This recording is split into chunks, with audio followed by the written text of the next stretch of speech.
everyone. Welcome to Royal News Network and Afternoon Tea. I hope you guys are all having a super fantastic and amazing Friday. So much going on today. Not just for me personally with the move, but obviously a lot with Harry and Meghan as well. Particularly Harry, like the stuff with Harry has gotten a lot worse since even I created the tag for this video. He basically told, I think it was Chris Ship from ITV, that he's a working royal. Even if he's not like part of the working royal fold officially anymore, he's still a royal who works. Ergo, he's a working royal, I think is his line of logic, which is like, no, that's not how this is going to work. And then obviously we have Meghan Markle's Mother's Day edit falling completely flat for as ever, which was not a surprise. I think anybody with a good business mind could have told her basing it too much around your children is not really a great idea, not a good selling point. But Meghan plowed ahead, and I think this is going to be another fail. And let's see. I was curious, ladies and gentlemen, because I've been watching the as ever numbers on Instagram. And yep, we have officially fallen to 878,000. And that is just since I left earlier today.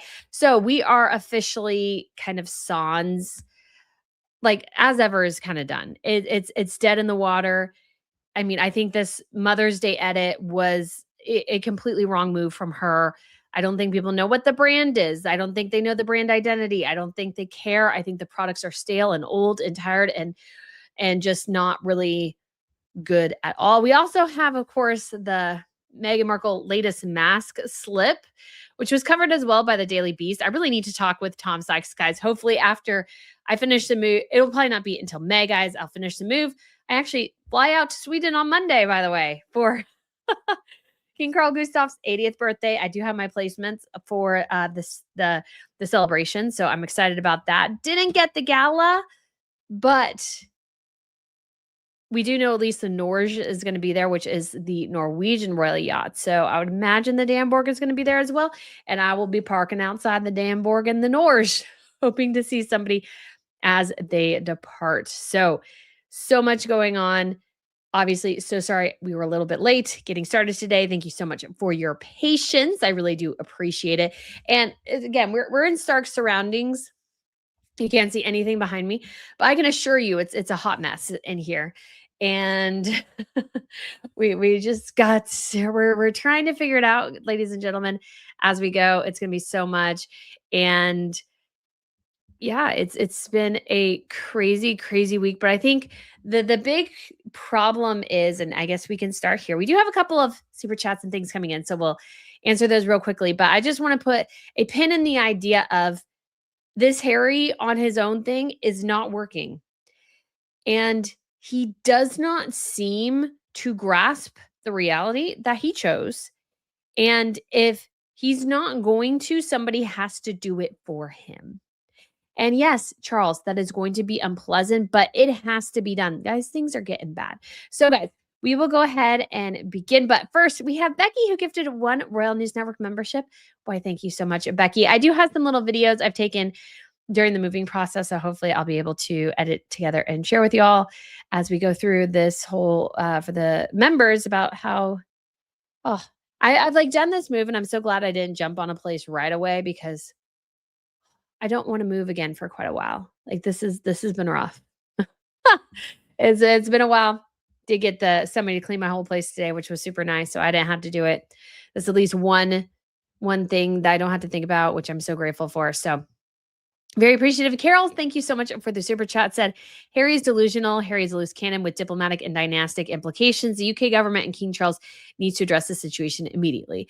I agree. It's a travesty at this point that it hasn't been. And it's just the dumb idea, I think. I think, what drives Charles and the government in some ways is like, well, he's not being that bad. It's okay. Like, it's not great, but it's not horrible, kind of thing. That's like the metric we're using here. And I'm like, that's a bad metric. That is a really, really bad metric because we saw how that worked out with Andrew and it didn't work out so hot, did it? And I can definitely see some people within the British government being very soft on Harry and Meghan and Like, that is their desire, is to see more of Harry and Meghan to fulfill what I would argue is basically their own political agenda that has nothing to do with the actual functionality of the monarchy.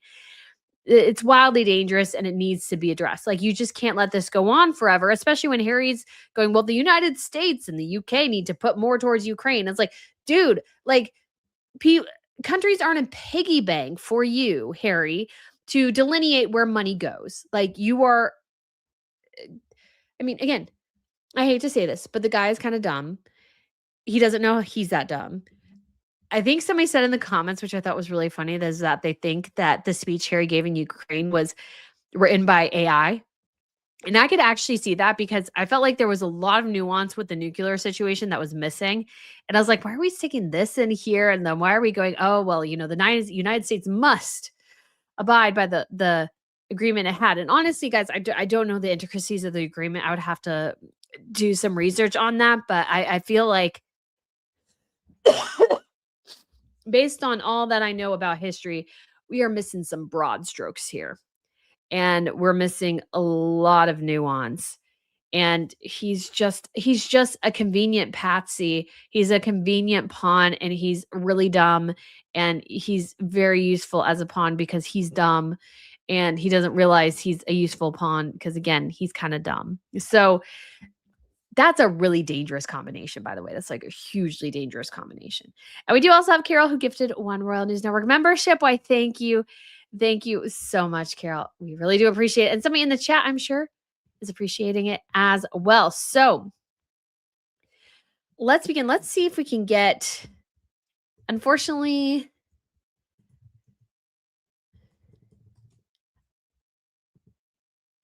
I got weirdly logged in. Well, sorry, logged out on my computer, but I can still access it. But anyways, we do have, like, we need to discuss sort of this video thing because Harry talking about how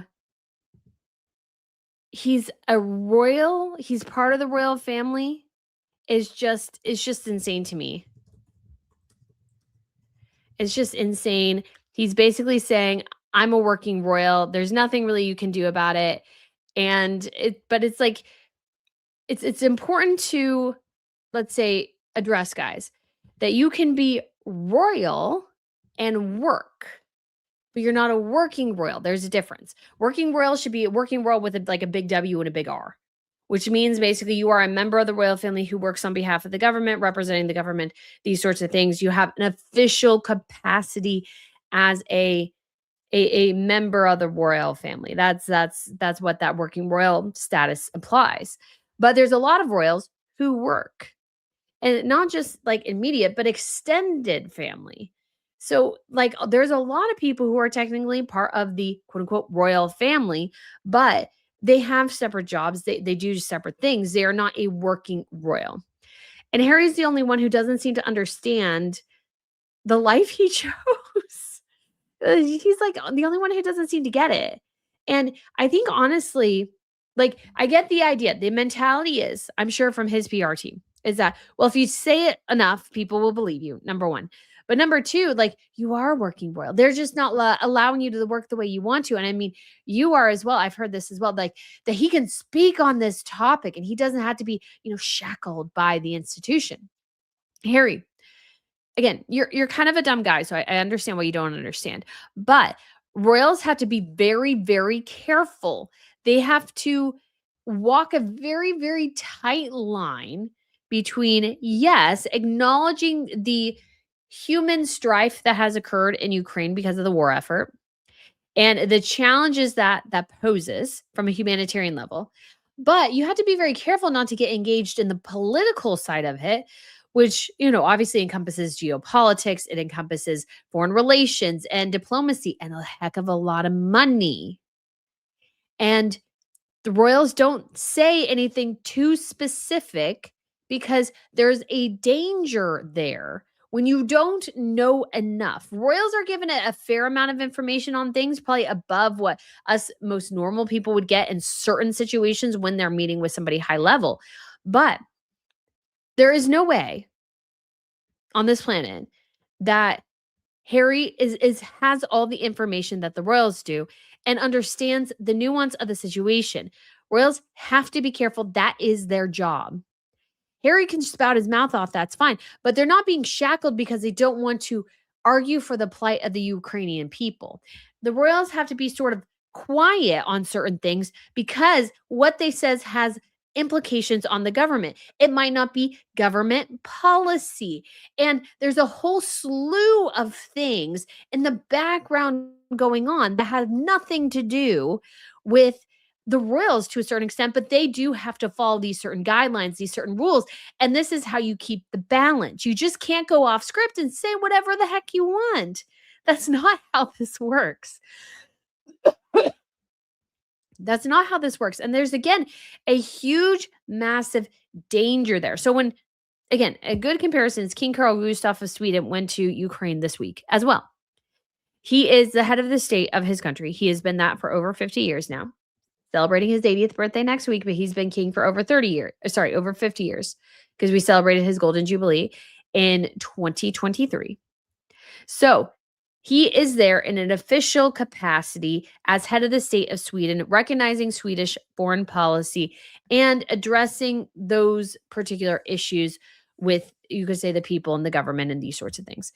And there was some sort of deal, and it was reported as billion, but I'm sure it's actually billion kroner, which would be more in the millions, because kroner goes higher than what we have in the United States.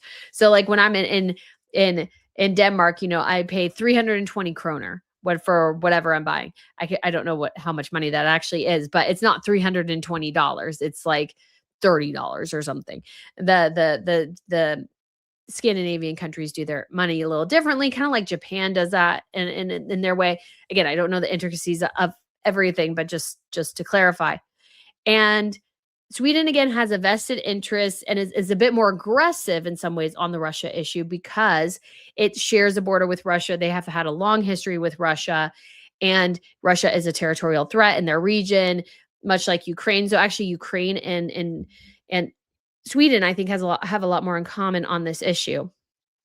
And a lot of the Scandinavian resources in general in their governments is allocated towards addressing potential threats, basically mostly Russia. So they have a vested interest from a geopolitical standpoint in doing certain things. And obviously, Carl Gustaf was given a directive. He's, talk to this government. This is what we're going to do. This is what we want you to promote. And so Carl Gustaf is able to do that on behalf of the Swedish government, extending their things and these sorts of things in a way that the British government, may not want to do because of a lot of the money connected to this. Because he just wants, this is such the dumb thing. And this is why, if I was in Harry's position, I would be so incredibly careful with how I navigate this stuff, because what you're saying requires an unbelievable amount of money. And you're not the one with the purse strings. You can't just go say, hey, United States, you need to hold the territorial integrity of Ukraine. That could start World War III. It's just not that easy. It's not just a simple thing. It's not also like going up to Vladimir Putin and going, when you have a war, people die. Putin knows that. He's not an idiot.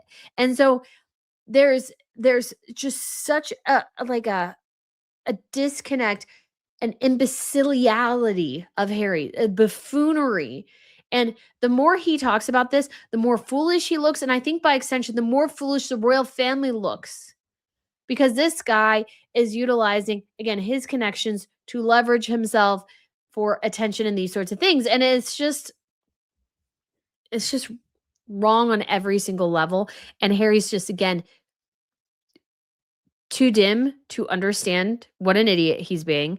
And the royal family is just indulging his stupidity. That's the thing. His stupidity is just being indulged because, we don't want to hurt his feelings. Well, hurt the guy's feelings. Make him suck it up. He doesn't have this job anymore. I don't understand this idea that he, they seem to think he's, want him to think he still has this job. So let's listen to this. I haven't looked at this beforehand, so we'll see what we get from it. It's a short clip. A wood that 4 years ago was an intense battlefield. I switched computers, so I can't hear it live, so I have to bring up my little headphones. So hold on. Oh, dear. Wow. The command of 1-2 with a Okay, war so crime. Harry also as well did some performative things for us. So he went around and did the Halo Trust, because he just needs to do some performative thing like his mom. He's just like his mom, guys. And I don't know why, but I just find this kind of performative nonsense I think it makes him look dumb, to be quite honest. Like it's kind of worn itself out. Like, yeah, I understand your mom did it, but like you don't need to do it constantly to prove yourself. He still wants to do what some might once have called royal work. I will always be part of the royal family, and I'm here working and doing the very thing that I was born to do. So there's a lot of problems here with that. Number one, you're not really we want to use that phrase born to do. But then if you're born to do it, Harry, if you like to do it, why did you leave? Why did you leave? If it's so important to you, if it's if it's what you were born to do, then why the heck did you leave your family? Why did you leave the royal family? Especially after you were told you couldn't get what you want, you still did it anyways. Then what's this dog and pony show all about? Like, I just don't even understand what you're thinking. And I mean, honestly, what he's doing, guys, would be in some circles considered insane because he is acting like he still has a job he left. If you were to quit your job somewhere, let's say anywhere, I don't know why I keep thinking Best Buy, but maybe it's because I need to go there.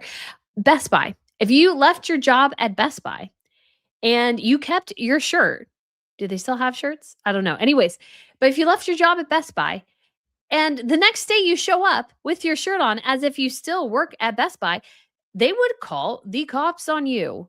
They would want to know, hey, are you okay? You seem to be having an identity crisis. And that's exactly what's happening here. Harry's having an identity crisis. He doesn't know who he is. He doesn't know what he wants to do. And he's like, well, this worked. But the problem is he doesn't have this anymore. He's not doing this anymore. He left this job. So the answer is not to, again, mimic the job you left and not to go, well, I was a member of the family. I was born to do this. No, you weren't.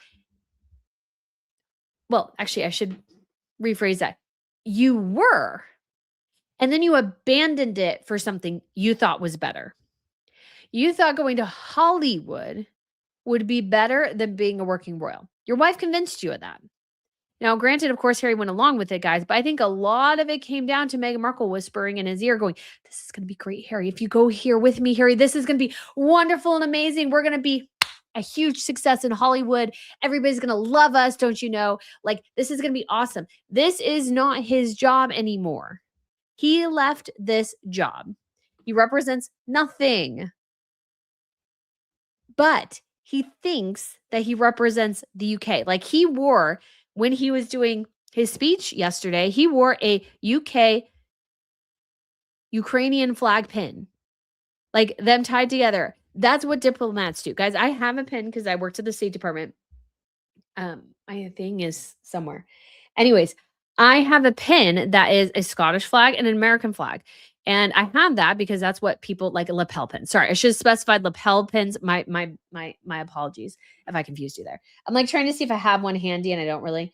But like, so he has this lapel pin on. That lapel pin identifies him in certain ways. You see this a lot in diplomatic circles. So when Charles and Camilla come for their state visit next week, you will see a lot of people wearing UK American flag lapel pins. So there'll be flag on one side crossed with a flag on the other side. Not crossed like merged, but they have their little pole things for the flags, and those will be crossed. And so you'll have that in the UK, or sorry, in the United States next week as members of the American and British press and the really diplomats and those sorts of things. I shouldn't say press. I should be say diplomats and members of the White House and those sorts of things will be wearing those style of lapel pin to identify and recognize this relationship. It was completely inappropriate for Harry to wear that pin because he doesn't actually represent UK interests. He represents the interests of his wife, Meghan Markle. He is the manservant of Montecito. That is his new role. Like in Australia, especially, he was manservanting to her in an extreme way. And because he's such a manservant, he just doesn't even understand. And so, honestly, the level of stupidity here can be exceedingly damaging to the monarchy. If this guy runs his mouth constantly and is too dumb to understand the nuances, then he runs the risk of damaging the whole institution. And maybe that is his goal. Maybe he won't recognize it because, again, I hate to say this again, but he's not too bright.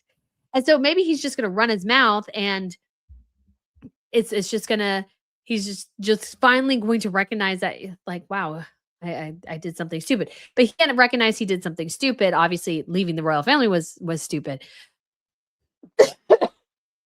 But this is hugely risky, and he doesn't really seem to grasp how risky this is and why the royal family, and we'll try to watch a bit more of it and see if we come up with it, why the royal family doesn't engage in the politics side of it. Like, you can't sit there and go, Donald Trump, you need to do X. No, he doesn't. Just because you want him to, he needs to go and interfere in Ukraine. Like, he has a lot of things going on, Donald Trump. And yes, maybe he should be doing more in the Ukraine situation. I don't know, because I'm not really interested in getting into the politics of this, really. But what I want to, like, party versus party or whatever, but what I want to say broadly, and this is no matter who's in office, is that this is deeply complicated.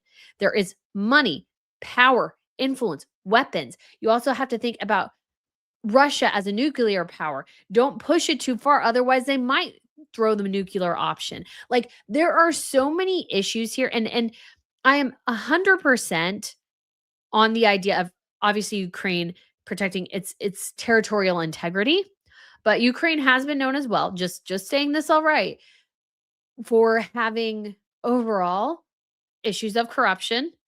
And I'm sorry, but Harry being there, to me personally, kind of continues that line of corruption, because Harry has no business being there. And they have to know that. He's just, again, a willing patsy. He's a willing patsy for Ukraine. And I mean, I guess he has the right to do that, but if he's willing, again, we've seen him sell himself to the WHO, World Health Organization, and to a certain extent, he was, I think, kind of repeating what I would argue is propaganda points from Hamas. So we've seen him basically, and now we have him in Ukraine. He's basically bought and purchased by anybody who can pay him. And it's just like, Andrew, that's a huge, huge risk, because this dude needs money. His wife needs a lot of Cartier jewelry, and he cannot actually buy that for her. The reason, again, they left is that he, with his £2 million a year salary, it was not enough to support his wife. She needed more money than that. And so these kind of stunts, like, he might think he's actually achieving things here, but I think most people just look at him and go, "Oh, you're like, oh, like, they want to do." So there's the thing in the South. Actually, they'll learn this in Wyoming. There's sort of a thing in the American South, which is, bless your heart. So you say bless your heart before you say something bad about somebody. So bless Harry's heart. He is a dingus in this situation. He is a doofus. He's a buffoon. He has no clue what he's talking about. And it shows. And people much smarter than him are aware of how dumb he is and are like, "Do you want to come to Ukraine?" And Harry's like, "Sure, yes, I'll raise the flag." And they're like, "Yeah, don't question, just consume and share the propaganda we're giving you." So again,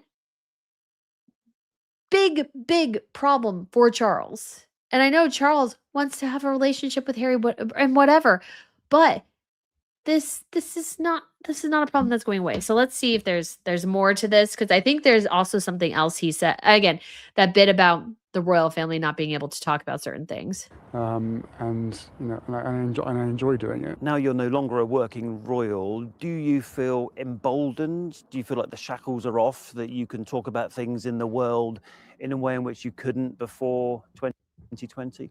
Oh, so again, Harry, again, not the brightest. Chris Ship is leading him into a trap there. Chris Ship is leading him into a trap. He's telling him, well, do you feel like the shackles are released and these sorts of things? Because again, Chris Ship is smarter than Harry is. So, and I've actually seen this talked a lot about like Hollywood actors and stuff who tend to be not the brightest people in the world, and how journalists will lead them into trap questions basically that rile up certain sides. And so it's like that's exactly what he's doing there, is leading him into a trap question. And Harry's again not smart enough probably to deftly handle this. What would worry me is if we live in a world where anyone in my position or anybody anywhere can't speak about the very things and the realities that we're seeing. But Harry, again, you don't understand the political nuances here. They are very weird. They are very real. As far as shackles, from my perspective, we need to be collectively as a global community, we need to feel empowered to be able to speak truth to power. It's really that simple. So can we speak truth to your power, Harry? Like that's, I mean, that's so incredibly dumb. Guys, this is a very, okay, so I do want to specify here really quickly. This is a very naive view of the world. As a historian, somebody who reads a lot of history, the reality is, guys, is that some people want to approach diplomatic international relations as an academic exercise. Oh, everybody just wants to do the right thing. We're a global community. Number one, that's globalism. I'm against that for obvious reasons. There's something so wrong, could so turn into a dictatorship so incredibly quickly. But this whole idea that, oh, everybody just wants to get along. We all like, we just need to like speak truth to power and speak the truth. And it's like, Harry, we all know the truth of the situation. The truth is not helpful here because there is no basis for what the truth is. Like that's a part of the problem with him and his wife is that, people like me, I'm trying to speak truth to power in a way, which is him, because him and his wife lie quite frequently, but it doesn't always work because people believe the lies anyways. So I'm probably not making a ton of sense, but this is a very childish view of the world. Guys, again, I've read a lot of history. It comes from the Bible as well. There's a couple of eternal truths, which is that human beings at our core, in many ways, because we are sinful, we are always at risk of doing things we shouldn't be doing. And people will always abuse power. The abuse of power absolutely always does happen. And we are corrupt generally as a humanity, generally corrupt. So there will be no world peace. Anytime I see the coexist sticker on the back of the cars, I kind of want to like peel it off and tell them it's like, that's actually very dumb. Please. No offense, but that ain't going to happen. That has not happened for thousands of years. It's not going to happen now. And if it actually does happen, be terrified. Be very, very terrified by that. But the truth is things are just so much more complicated than you could possibly imagine. And the things that people should do, they don't do. The things that people do, they don't do, they do. And all these sorts of things. It's a very naive and dangerous notion to just go, oh, we'll speak truth to power and we'll just change things. Things will just change, right? No. Why? Because Putin wants Russia. He wants the old territory of what he considered to be Russia.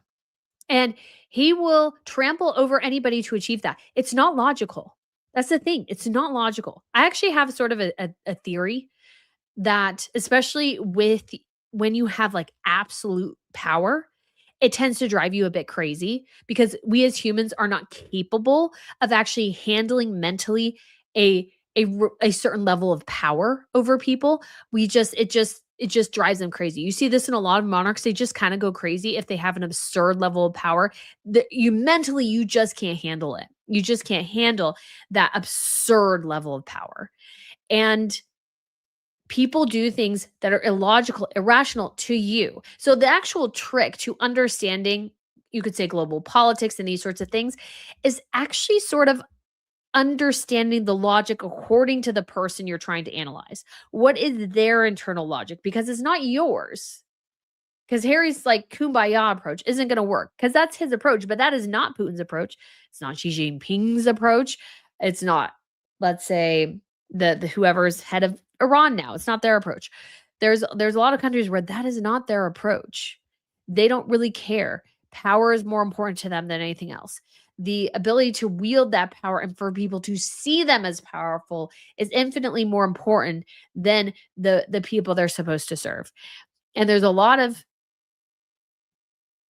government leaders who see their people as mere pawns and cogs in a machine, and that their life exists to serve whoever the head of the government is. And it's evil, but that's sort of life. So I wish I had like a better kind of perspective for you. But honestly, the best way to look at global politics in a lot of ways is that everybody's in it for themselves and they don't really care about the global order or anything. They only care about themselves. And when you think about it that way, everything makes a lot more sense. You're not really fooled anymore by thinking that everybody just has this altruistic method. No, think everybody wants to kill you at all times, and your job as the head of your country is to prevent other people from killing your people. Like that's just kind of the idea. And the West in particular does not generally have that perspective, and it does make us weaker on the international stage because there are, lions waiting to devour the United States, Western Europe, whatever. They don't really care about the bastions of the democracy or whatever. They're like, I just want money, I would just want power, these sorts of things. And so you have to look at everybody as if they're in it for themselves, and it's a zero-sum game, and that gives you a pretty good indication about where people stand globally. There's actually when Pakistan was developing its nuclear weapon, the president of Pakistan said, I will make my people eat grass before I stop my nuclear program. So that gives you a pretty good idea of what actual people in power look like. Sometimes they're just like, I will bankrupt, starve my country to get a nuclear weapon because they don't care. They don't care. And so this, again, very naive view means you tend to say kind of stupid things internationally because, again, you don't understand the strong and complicated nuance of all these other factors in play. The historic relationship between Ukraine and Russia, Ukraine as the breadbasket of Europe, why Russia is interested in having buffer zones between itself and Western Europe because of the World War II and different things, the tensions between Russia and Germany. All these things factor in, and history has a huge, huge impact, especially in these regions that again, this doofus has no idea about. Again, he had to cheat to pass art in high school. I believe he was the lowest grade in his entire class. If you have to cheat in art, you got problems because art is subjective. That means you were really bad at it, which we've seen because he can't be a producer. So let's see if there's any other nuggets from this pearl of wisdom, which is Harry, which goes, can't we all just get along? No, Harry, that's just not how the world works. If you go into, again, global politics thinking that everybody just wants to get along, you are going to be taken advantage of severely by people who do not care. They have no scruples. They just want money. And that's just important. It's bad enough in today's world feeling gagged and saying that you can't say these things and can't say that, and that everything becomes political. Because it is. It is. Again, read a book, Harry. Read a book. Actually read newspapers. Don't let ChatGPT write your speeches. And actually recognize that you're not smart enough to actually speak on these issues. That's like, go somewhere else. I fundamentally disagree with that. Well, if you fundamentally disagree with that, Harry, then you fundamentally misunderstand not only your role in life, but what actual politics looks like. Oh, let's see what you're at. Trump last night. I know one thing, Prince Harry is not speaking for the UK. Oh, so the lapel pins, guys, these are what I'm talking about. So he has an American flag here, Donald Trump does. So when the UK visits, it'll be most likely a bit smaller, and there'll be a American flag in one direction and a UK flag in the other direction. But when we asked Prince Harry about the King's big and potentially tricky state visit to see the US president next week, he insisted his speech had not made things more difficult for his father. You can almost see him like sitting there going, this could make things more difficult for my dad. I didn't even think about that. I doubt he actually thought about that. Do you think any of this is going to have an impact on the big state visit next week? Any of what? Any of what you've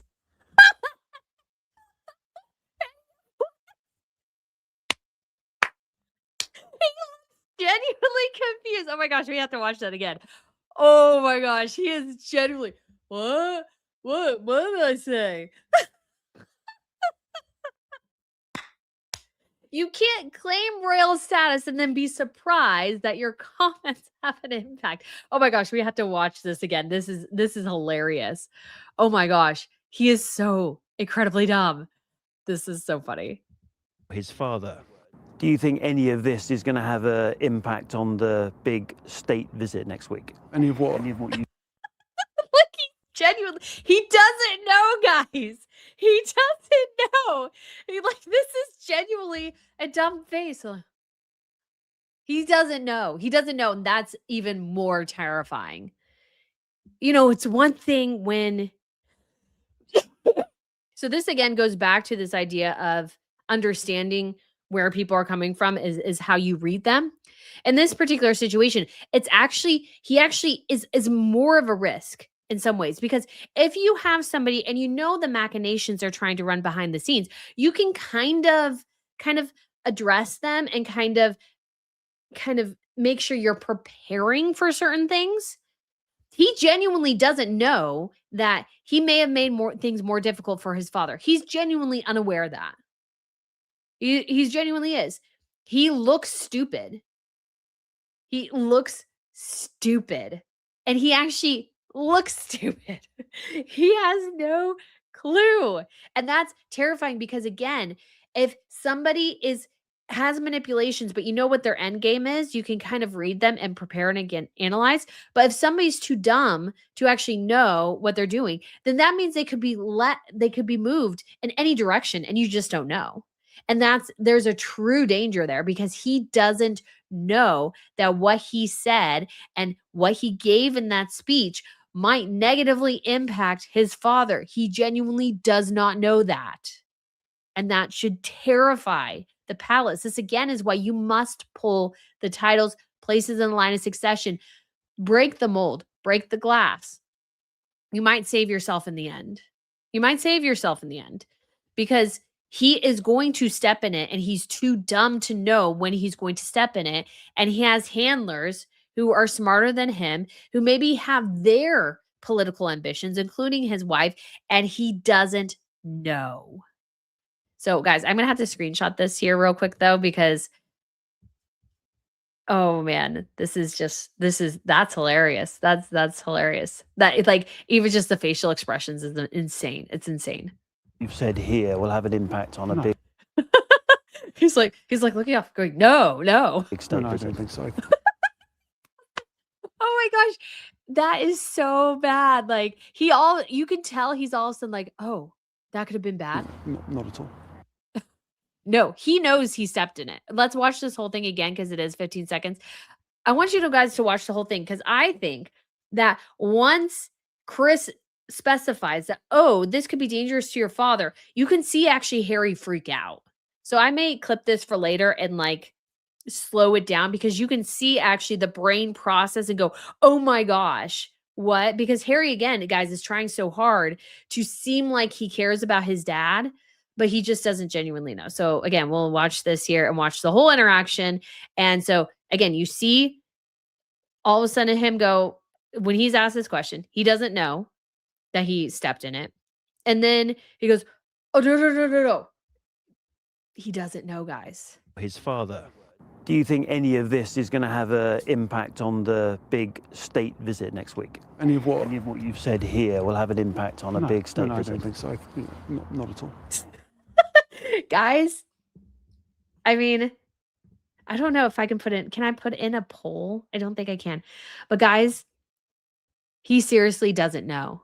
He didn't know until Chris Shipp specified it for him. He didn't know that it could potentially make things harder on his dad. He did not know that he was stepping in potentially dangerous territory. He really legitimately did not know. Yeah, Yang says he even takes a step back.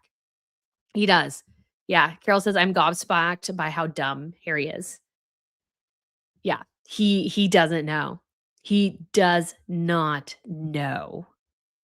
And that's terrifying. That should terrify the palace. Because again, he's a loose cannon. He's a really, really loose cannon here. And he doesn't know how loose of a cannon he is.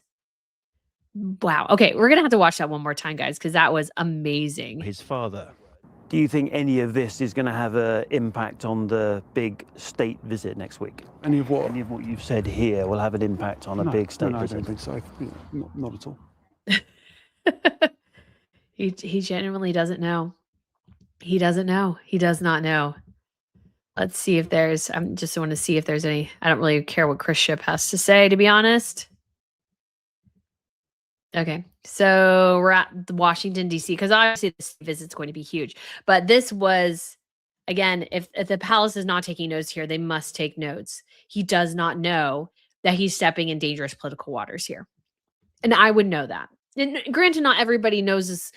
Like, I'm a historian. I've done a fair amount of research because I was working at an NGO when Russia first invaded back in 2016 or something like that. 2014, I think it was, the Damask reason. Damask? Anyways. So that's when I read Bloodlands Land Between Hitler and Stalin. And so that's, I had the book in grad school, but I don't know if I got to read it. But anyways, either way, I know enough to know that there are a lot more things going on here than just stop the fighting. People are dying, like that's every conflict. Knowing history, knowing the complexities of these dynamics between these countries, there's a lot more going on here. And you can't just say kind of dumb throwaway things and not think that they might have a political implication, especially when he's claiming the status of royalty. He's wearing a lapel pin that says UK and Ukraine, as if he's there to represent the UK and Ukraine. He's a dingus, and he doesn't know how much of a dingus he is.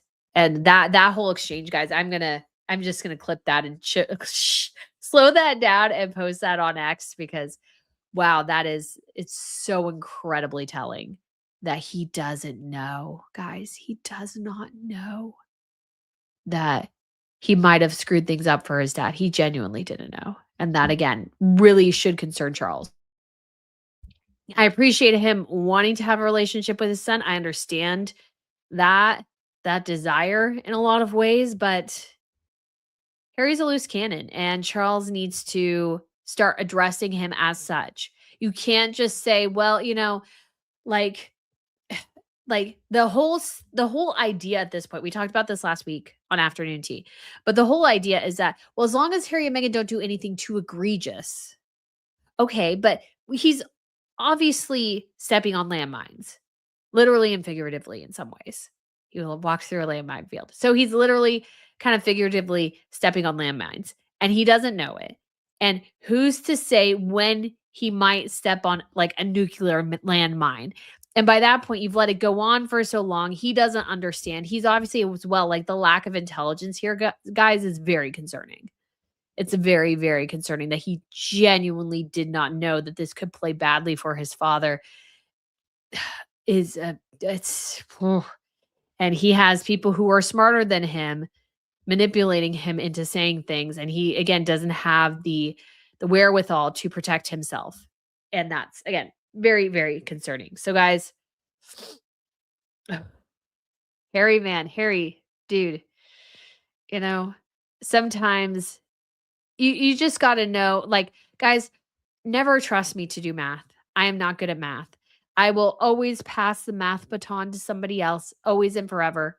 I know a decent amount about history. I can speak about history, but do not rely on me for mathematics. I know enough to know I'm not good at mathematics. I leave it to people who are smarter than me in that area.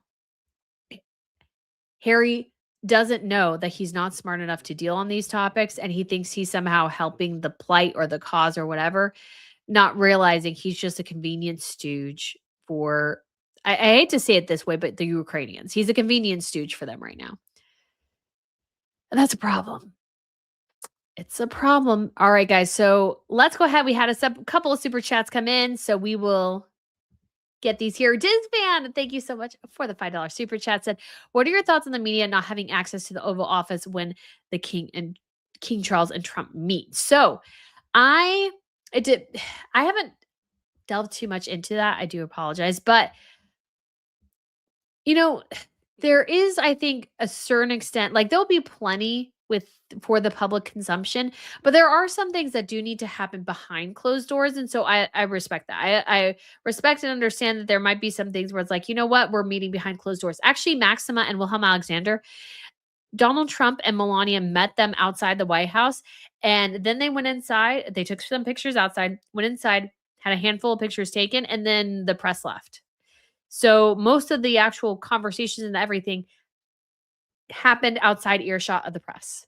So I am totally okay with that. There are some things that we don't need to see everything of. There will be, I'm sure, plenty of public opportunities to see them chat and interact and these sorts of things. But at the same time, understand Charles has a very tight rope to walk because Donald Trump is not particularly popular. I understand that. And then we have, obviously, as well, Donald Trump not being popular, Charles kind of being forced to do this interaction, and that is his job. That's what he's supposed to do. But it does get kind of complicated. So I am okay with that. Obviously, there will be other things. Hopefully, we see them. But same thing happened with Wilhelm Alexander and Maxima just last week. So this is not outside the precedents at all. Dizvan also asks, thank you so much again for the super chat. Agree with Taz. Charles must protect the Queen's legacy in the future for William and George. Tough choices needed despite his health battle thoughts. Yes. I've said for a while, I think the titles and everything must be stripped from Harry and Meghan. He made his choice. And that's the thing. He made a choice. And honestly, as well, the Queen's legacy is tarnished to a certain extent by Andrew, although it's smeared more of Charles's legacy than Queen Elizabeth's. But he inherited the problem from her. Charles cannot leave this problem for William to inherit. And it's going to be uncomfortable. It's going to be painful. And it's going to, Charles may not have a relationship with his son. And that is horrible, but Charles also has to think of how has his son treated him? Not well. And there's no reason why it had to get to this. Harry had plenty of chances to do something different and he didn't. And now we're here and I just don't have any sympathy, to be quite honest.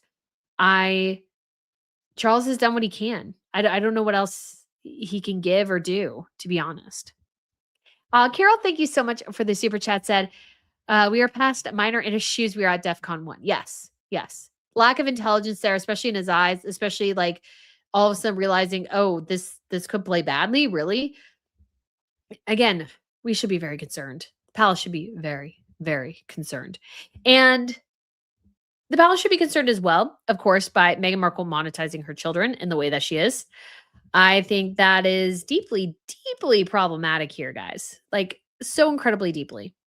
And I don't think it's actually has played well for Meghan at all to do this.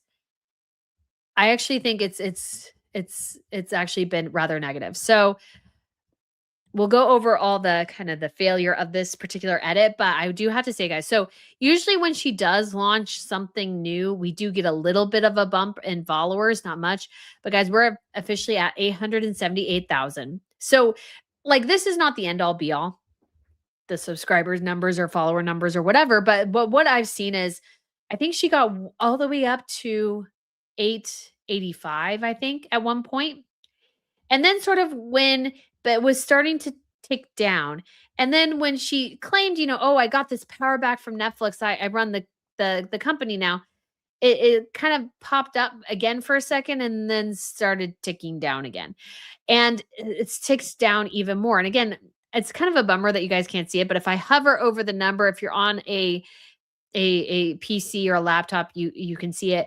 and it's 878,985. If you remember from my video yesterday, it was 879,000 and like 52 or something. So it's slowly ticking down. And yes, there'll be brief bumps from time to time. And like 50 is not that much. But what I think it reflects overall, especially when you just had a new product launch, like just had a new product launch, I think it reflects a brand that is really struggling, not really able to gain the market share it wanted to, and is just kind of floundering. And I think what my guess, and again, I've worked a bit of marketing and PR and these sorts of things, and I've obviously watched this very, very closely, probably too closely, which probably maybe clouds my judgment. So, with that caveat in the way, what I see from her brand is just a full on lack of imagination and direction. We're using the pictures that were taken 2 years ago. This picture, I'm sure, was taken 2 years ago. Probably this one too. This looks AI.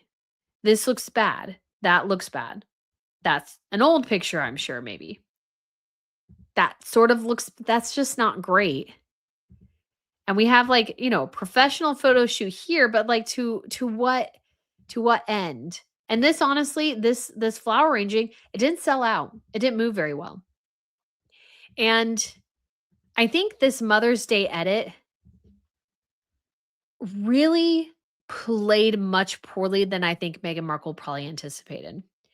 And I think it comes back to this idea of monetizing and leveraging your children in such a way. I don't think it's very attractive to people. I don't think people were attracted to that at all. Her fans might be. But again, I think part of the big problem with Meghan is that she's always playing to her fans and never thinking of a broader consumer base. You can definitely, quote unquote, play to your fans while also trying to appeal to the broader world. We see a lot of people do this, and then the people come and enjoy it. But I feel like we're seeing a flatlining of this brand in a lot of ways just a year in. And I see why. Honestly, none of those pictures are inspiring. The chocolates look bad, to be honest.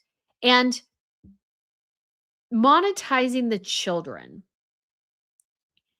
There is a movement growing. Now, this may come from a little bit of my own social media attempts, but I watch this guy sometimes called the Dad Challenge podcast. So if you are interested, I don't like how he does everything, but I do think he's right in a lot of ways. And I found his premise quite interesting, which is that it should be illegal for parents to monetize and leverage their children online for clicks and likes and views, and to grow their social media presence.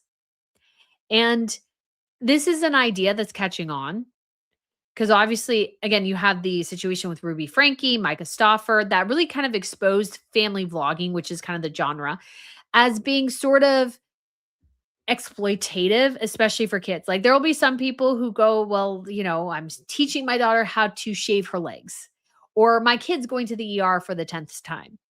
And people kind of are going against that grain of using your children to make money. The trend is going away from that. And so Meghan, though, again, she's like 5 to 6, 7, 8 years behind the times. So now all of a sudden that they've lost this here. And so now like she can't do anything on her own. So it's like, well, now I'll leverage my kids. But I don't think people like that. And it's so specific to her. It's so specific to their family. And I just don't think, if you're not interested in Meghan Markle and Harry personally as a family, the product line, the sell line of, oh, buy this because it smells like Lily and Archie or whatever. I mean, it doesn't really, but it's supposed to remind you or whatever. I just don't think anybody's sitting there going, yeah, that's what I want. That's what I want. No, it doesn't have any appeal. Because again, you need to appeal broadly to people, not just your Substack. You need to appeal to everyone. And she's just not doing that. And I think what we see in the steady decline of the Instagram numbers, which I think we'll still continue to see, is people looking at this going, "You've done candles before. You've done chocolates before. This is like you're not giving me anything here. This has been it's tired, it's old, it's unimaginative."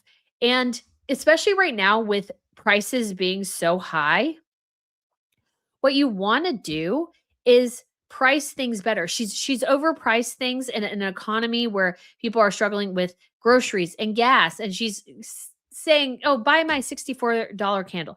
Now, granted, I understand that there is a market for high priced things. There's people who always have money. And it's but I just don't even know because I mean, this is part of the problem too. Who is Megan advertising to? Who is her like her her base customer? I don't know. Is it middle-aged wealthy moms? Is it just middle-aged in general? Is it young moms or is it young people or is it older moms? Like who is your demographic? Like my demographic I would feel like, and granted it does tend to skew older, but my demographic is people who like and enjoy royalty. That's my demographic. If you like or enjoy royalty, you should enjoy this channel generally. Not everybody does because not everybody likes what everybody else does, and that's totally fine. Not everybody will like my style, they'll prefer somebody else's, and like that's part of being on the internet, you know? But I don't know who Megan's base customer is because I have no clue who she's advertising to. Like I don't get a feel. It feels like she wants to kind of hit everybody, but then she prices it out of the price range of a lot of people. So what? What does it mean? So it's to celebrate mom. We've curated an edit of our favorite gifts from our brand new. Okay, I wouldn't have used brand, guys, because I think brand as in the brand instead of brand new. Like maybe I'm overthinking it. Again,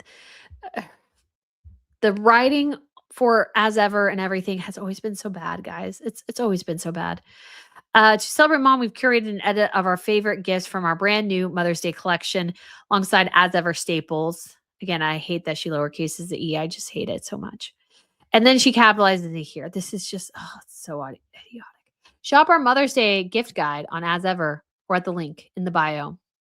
So she's attempting to sell these, but so far, guys, as far as I can tell, nothing is selling out. Nothing is selling out here. So if you shop the edit, it's all here. Nobody wants it. And honestly, I hate the design of this box, guys. I think the 4 blank pieces is dumb. I think that's really dumb from a design perspective. That just drives me bonkers. If I was doing it, I would have put the logo fully on like it would have been small but fully on every chocolate. Like I would not have left 4 empty spaces. That's just weird. It just looks weird. It doesn't make sense. Or like, ooh, better idea, guys. Since we have the flowers here, do the flowers. I just think it looks weird to have them be totally blank as if she was too cheap to make them more. And then, they got dead flowers in them. So soft and decadent caramel centers are layered with flower sprinkles, adding a beautiful layer to the rich chocolate, dark chocolate. Ugh, this sounds nasty. Ooh, a joy alongside a soothing. Why in the world, guys, would you want a caramel chocolate with flower sprinkles and peppermint tea? Where in the Venn diagram does that go together? That does not go together. That does not go together at all. That's ugh. And there, guys, are markets for chocolates and these sorts of things. But like she's done this collaboration before. This is not a new collaboration. This is an old one. Yes, the product is different, but this is we've done this collaboration already. And I think this is why people are walking away in part is like this is tired and boring at this point. And again, there's nothing more narcissistic than the signature scent collection where everything references Meghan, her children, her wedding, herself. Like, it's very narcissistic. Oh, Carol says dark chocolate is good with peppermint. Okay, I will have to take your word for it. All I can think of is it felt like when I was drinking Meghan Markle's tea, it felt like drinking toothpaste. And so for me drinking toothpaste, I'm like, toothpaste and chocolate doesn't sound very good, but maybe if you have a different peppermint tea, maybe it's not so quite so bad. So, here I'll have to take your word on it there. But I think this is just and she's keeps trying these different like bundle things. These bundles, guys, I don't think they're working. I really don't think they're working at all. She needs to move away from the bundles, I think. I think that it's just not it's just not working. It's obviously not working. And I found it interesting. I got again another email from her today. Not from her directly, but from the sorry, I don't know why I did that. My brain is probably a little bit overwhelmed at the moment. But so in the latest email,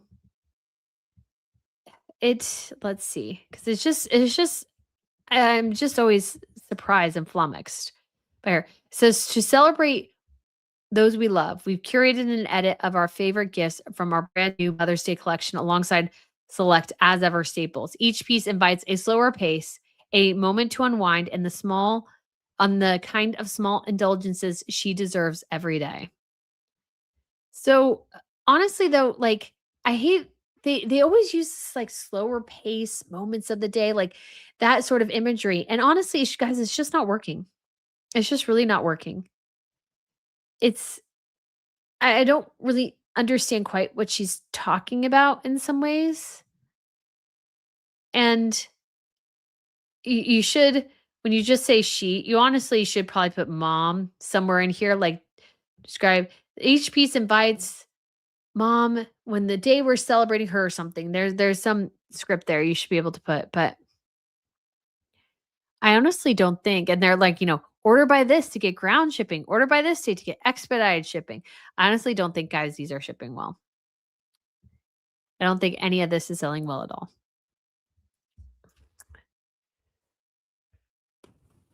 And so it's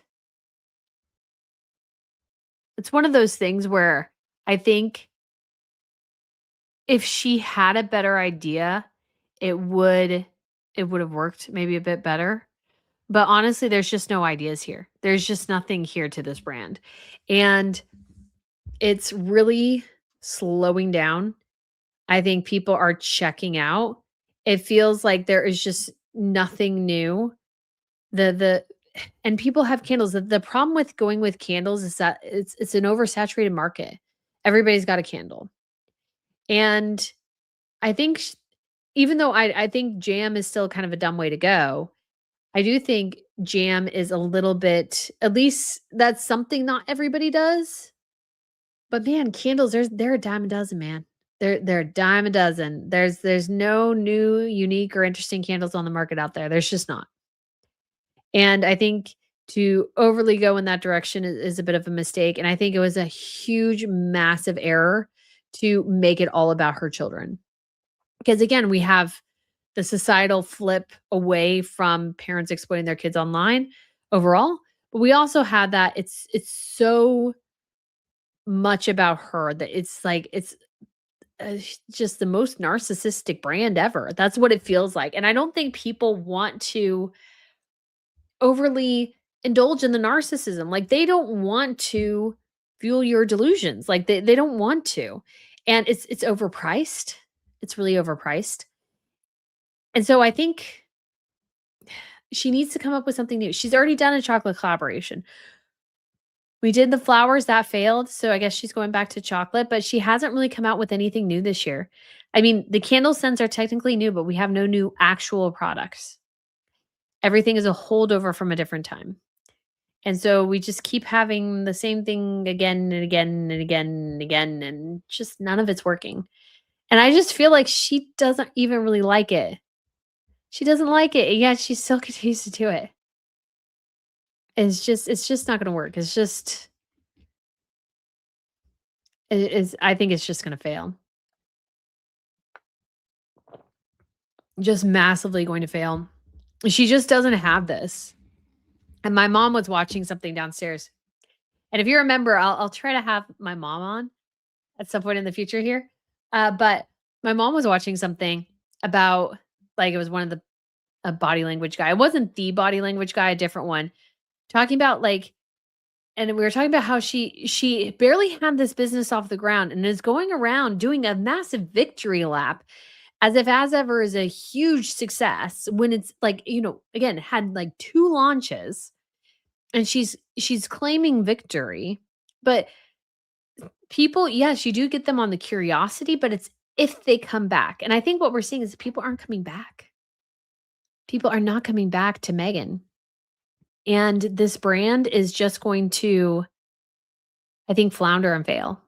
I think it's going to flounder and fail. I think it's already failing. I think it's going to just crash and burn at some point, and she'll just go, no, let's just move on from, like, oh no, that's always how I meant it to be. Like, kind of her line of, oh, I always meant it to go. I always meant to, Netflix was only supposed to help me, and then I was going to take it and go on my own. I don't think that's, I do think, actually, I should specify. I do think that may be somewhat true, but I think Netflix passing the baton to Meghan for her to solely control As Ever would have been like 5 years from now. They left after a year because it was failing and flopping. That's why. That's why. And so she's trying this new thing, or not really new thing, but she's just, I think people are checking out. I think she's only appealing to the fans. I think everybody else is kind of like, give us something good. She has yet to actually, I think, engage an audience. And I think that's sort of the reality we're seeing is an audience that's like, no, no, no, no. And it's just flopping and failing. And it feels good in a way that I would say, not that Meghan, but that mediocrity is not being awarded. So, I mean, obviously, Meghan Markle can still try, give it your all with the brand or whatever. But there's something, I think, gratifying to seeing that mediocrity, which her brand is, it's mediocre at best, is it had a little bit of a flashpoint, but then people are like, oh, no. It's kind of like what's happened with a lot of Hollywood guys. I'm not a big fan of. I actually used to love going to the movies. Don't go to the movies. Don't really do much of anything anymore. Like, don't really watch any new shows or anything because they're so bad. And it's always nice when you see something mediocre fail because you're like, oh, yes, people are recognizing that this is slop and don't support it, type of thing. And I think that there's something kind of gratifying to that because I'm like, oh, thank goodness. Other people are also saying that this is bad. So it makes me feel a bit better because it's like, oh, good. You're seeing it. And I'm not just crazy over here in the corner. And I think she'll always have her fans. Meghan will always have her fans, but they will get bored with this if she can't actually bring something to the forefront. And yeah, Lala Coco says bundles scream desperation. It does. And we know that she overstocked for her Christmas and she can't move inventory. And so she constantly bundles to attempt to move old product, when actually probably the best thing would be, instead of keep trying to claw back money, is to instead say, hey, if you spend, $50, we'll give you a free honey or something, or maybe a free tea. Tea's a little cheaper. Spend $75, you get a free tea. And you don't know which tea you're going to get, but you're going to get one of them. That might actually help. It's just like she wants to bundle and she wants to move other products, but she refuses to give people deals. And I think that sort of rankles people. And I think it does all come back from what I've posited when it comes to the Netflix deal, is that Harry and Meghan, they were supposed to get about $60 million. They got some of that in cash out front. Some of that went to productions. And then a good chunk of it, I would argue probably a third, is tied up in As Ever. So Meghan Markle can't regain the money she should have gotten from Netflix without selling As Ever, which is why she refuses to sort of bundle things at a discount, except for like 3 bundles. She refuses the bundle because she's desperate to make some of this work and it's not working. So, anyways, that is my thought. That is my thought, guys. So I hope it maybe encourages you. I don't know. But we do have a couple, again, super chats that came in here. Baseline a 1989 says King Charles should know how unfair it was for his mother to leave Andrew for him to deal with and not want to do that to William. Genuinely can't understand. I agree. I agree. And again, the queen should have dealt more harshly with Andrew, but the problem is the parental dynamics. But again, Charles should have learned from his mother that you can't just treat them with kid gloves because you have dynastic implications here. And I think some of it comes from obviously his cancer diagnosis and these sorts of things. But I just think not she. I was reading another comment. I just think Charles is so desperate to try and claw back this relationship with Harry and so desperate to not leave him out in the cold that I think he is damaging himself in the process. And I just don't think at the end of the day, despite whatever he does, he's not going to get what he wants out of this. If Harry is still with Meghan, he will never get what he wants. Meghan will always be in the corner trying to get things for herself. That's just what's going to happen. And so best to, I think, just cut your losses. All right. So we got Lala Coco 23. Thank you so much for the super chat there. You are so sweet. And we have Alice Oranson Rage says, Meghan's target customer is herself, I think. Yes, yes. And you want to have something. So I created this channel in part because I wanted something in the royal space that I wasn't seeing. So I did create it in some ways for me, but I also, and it's a way for me to chat about the royal stuff without, annoying my family. Although my family has somewhat gotten into it now a bit more because of what I do. But like a lot of my family wasn't totally into it. And so it's a way for me to talk and process and these sorts of things. And so I don't think it's necessarily bad to want to please yourself in terms of the products you promote or whatever. So it's like if I was making this water bottle, I would want to make sure I liked the water bottle. You know what I mean? And so that's what you want to do. But I think Meghan's biggest customer is herself, and she is so narcissistic. Like it's hard to avoid the narcissism anymore.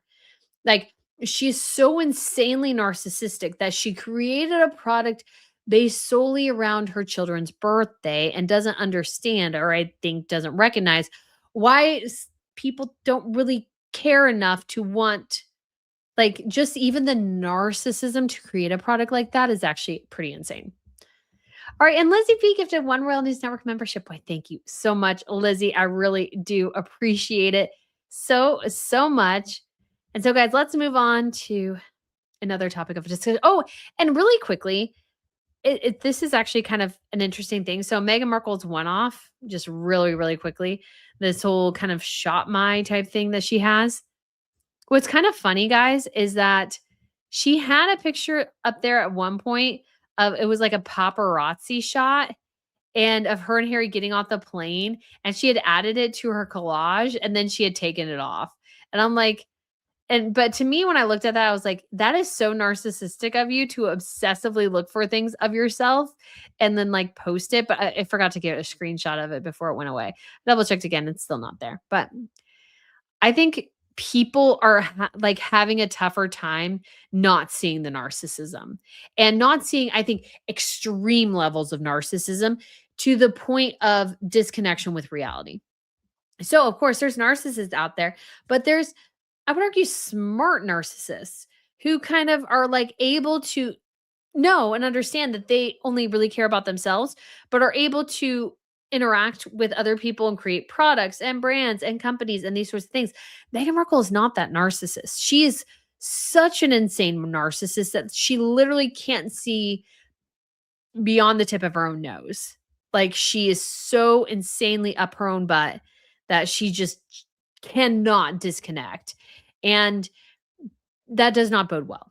That does not bode well for the future, because even if you're a narcissist, like people who are smart and want to make money, no, at some point you have to listen to somebody else. Like she fits the clinical definition. Like there are people who I think act narcissistic, but are not like true hardcore narcissists. She is a true hardcore narcissist. And she's a deluded narcissist to the point where she really damages herself, I think, in a lot of ways.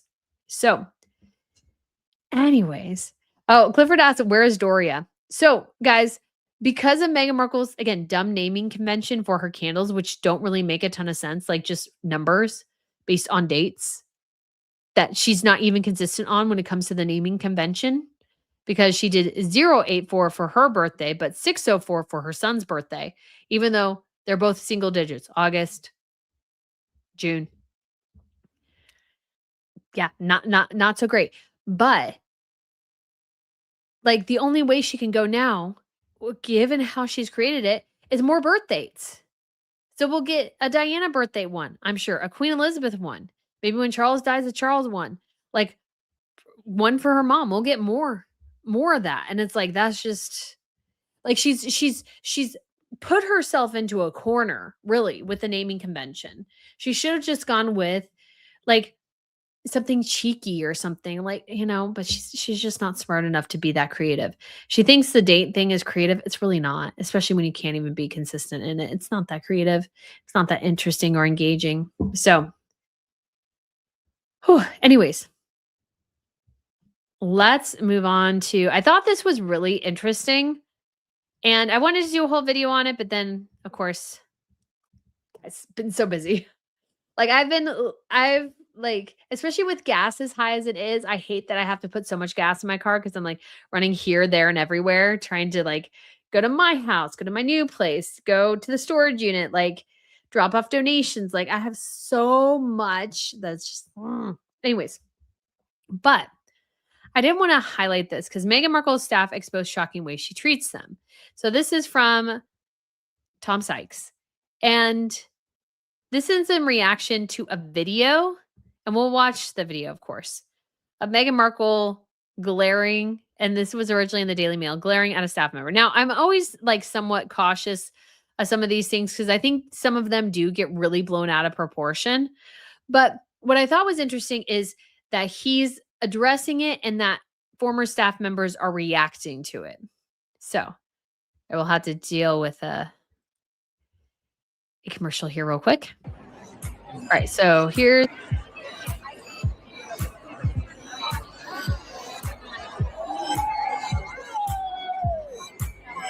and then Meghan Markle, of course it goes dark, but Meghan Markle reacting to the staff member and being like, you can see like the anger, like, how dare you interrupt us?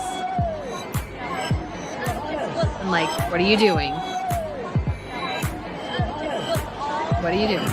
And what was interesting, at least when the Tom Sykes article, is he talks about how former employers have, obviously revealed the nightmare conditions of working with her.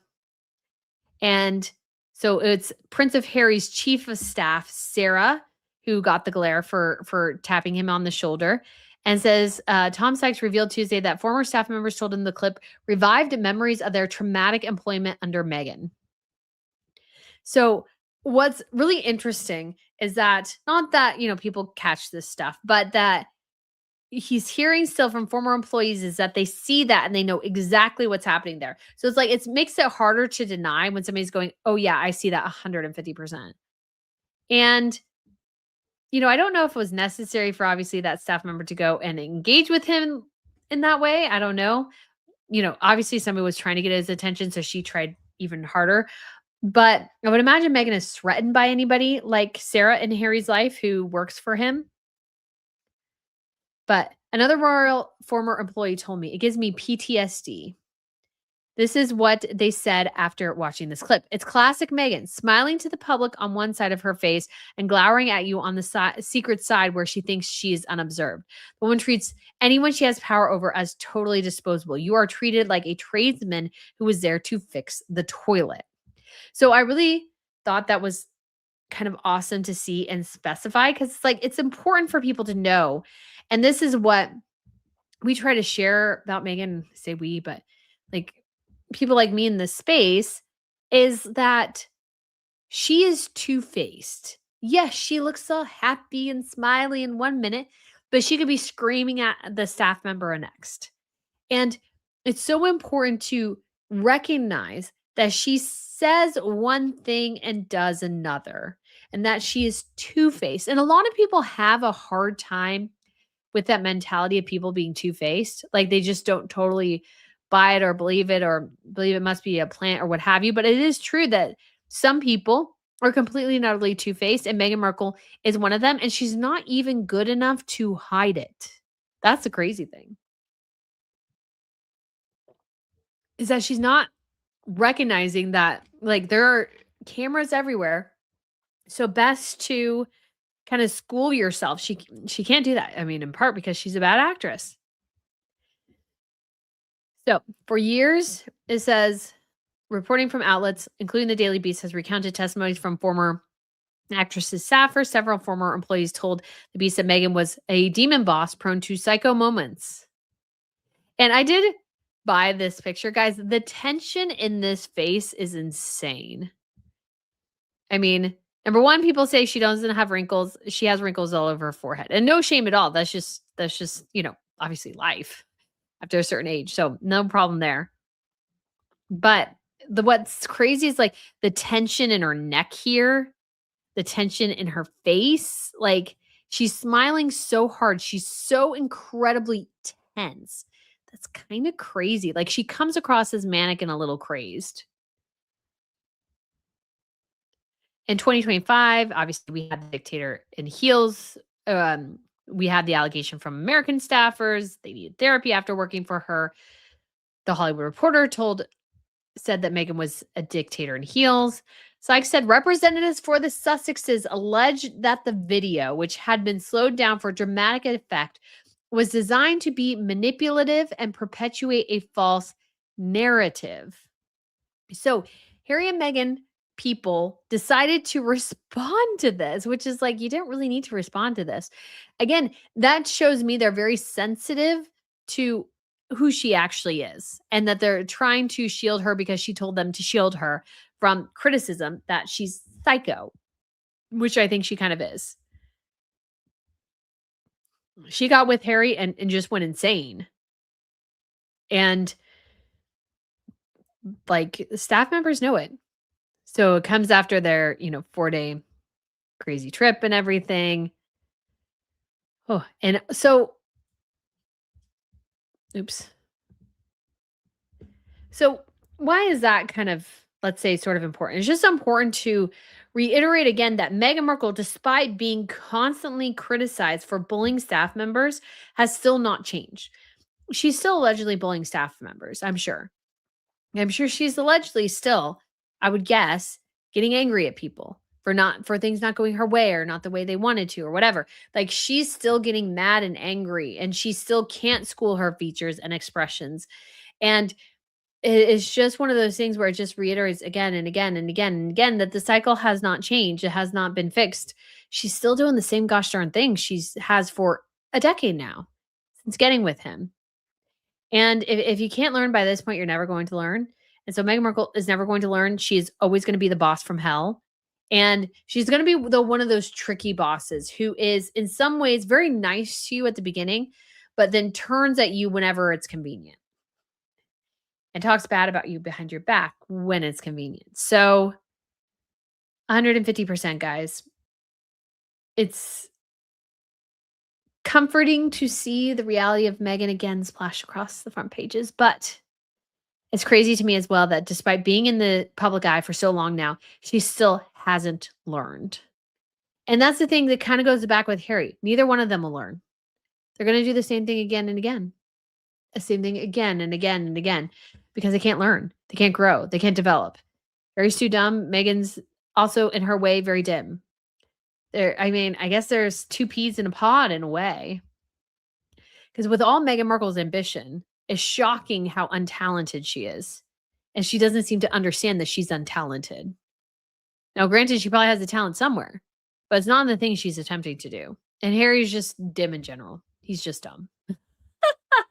I feel bad. I feel bad, but I don't know what else to say. Like, I don't know how else to phrase him. They're just dim and dumb, man. It's just bad. It's just bad. But man, guys, that video of Harry, oh gosh, that was amazing. I was not anticipating that, guys. I was not anticipating that at all. So that is it. So we'll get to, we maybe had something come in here. Super chat. Nope. So guys, that is all I have for major stories. Obviously, Prince Louis turned 8. We did see all the royals for Queen Elizabeth II's 100th birthday. They celebrated a couple other members of the public turning 100. And when it comes to this whole, I mean, I will have to say, and it's been one of the criticisms I've had for a long time, is that the royal family is looking quite old. And it is what it is, of course. But I think, again, this goes back to Charles doing the things that kind of need to be done. I think it's so amazing to see so many people working so incredibly hard for so long. I think that's wildly admirable, but I also think and this was, I almost did this video, but I thought people would be mad for her birthday, and so I went with a different direction. But I do honestly think that in some ways Queen Elizabeth's long life has been in some ways a curse more than a blessing. Because I think if there had been an abdication or she had passed away earlier, obviously nobody wants that. But I think the monarchy would have adjusted and modernized a bit faster, because I think Charles, again, this is partly goes back to the Harry issue too. Charles is stuck in a rut. He is really, really stuck in a rut. And I don't think he knows how to adjust. I don't think he knows how to adjust to the evolving situation with Harry, this modern era. He still feels very much a holdover from his mother's generation in a lot of ways. And he's getting up there. He's closing in on 80 as well. But for some reason, I don't know, the Swedes seem younger somehow. Because Carl Gustaf is obviously older than Charles, but the Swedish royal family seems younger. And has been a disadvantage to lose Harry and Meghan in a way, because some of the younger members would be helpful here. But I do like how everybody came out. The Duke of Kent, Princess Alexandra of Kent is so like awesome to see them. The Gloucesters, and of course Edward, Sophie, Catherine, and William. But the great thing about Prince Louis's birthday, guys, is that in so many ways, and that's one of the extended members of the royal family, who's a member of the royal family, but who's not a working member, who works, but not a working member of the royal family. So she's granddaughter to either, I want to say the Duke and Duchess of Gloucester. I could be wrong. Anyways, but if we go over here to the Prince and Princess of Wales, I mean, what's exciting to know, guys, is that this is going to be the future. We're just going to have to wait probably a little bit longer than we'd probably want to in a way. Hopefully the monarchy does well enough until they're older. He's turned 8, and it's just so cute. But I do worry about the BRF in a lot of ways, because we desperately need these kids to kind of breathe some new life here. So he's so cute though. 8 is great. Aw. It's so cute. So cute. Yep. It's one of those things. So cute. But yeah. All right, guys. Lizzie says in a few years we'll see the Wales' children working and being alongside them in official duties. I hope so, because it still worries me that Williams kind of seems to think that, his 2 younger children will have to get jobs in the real world. I think I don't think that'll be a possibility. I think they'll need to work, honestly.